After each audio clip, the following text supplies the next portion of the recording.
আসসালামু আলাইকুম বন্ধুরা, আসলে এই মুহূর্তে আছি যমুনা ব্রিজের প্রায় 3 কিলোমিটার পূর্ব পশ্চিম পাশে। মানে যে পরিমাণ জ্যাম, মানে যে ইতিহাসে এরকম জ্যাম কখনো হয় নাই।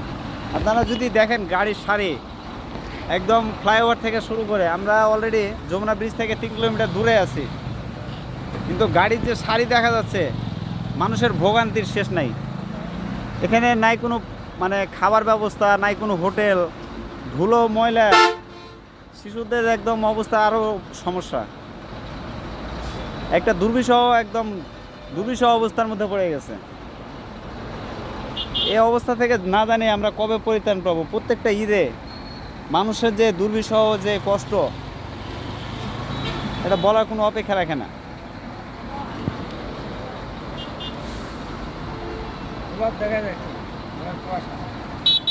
ধুলো এমন অবস্থা হয়েছে, পুরো এলাকা ঢেকে গেছে, মনে হচ্ছে যে একদম কুয়াশা পড়তেছে। এই ধুলোবালি মানুষের যে শ্বাস প্রশ্বাসের সাথে ভিতরে যাচ্ছে, না জানি কত মানুষ অসুস্থ হয়ে যাচ্ছে। এই জ্যামের পরিত্রাণ থেকে একমাত্র আল্লাহ তাআলাই বলতে পারে যে আমরা কবে এই পরিত্রাণ থেকে ফিরে আসবো।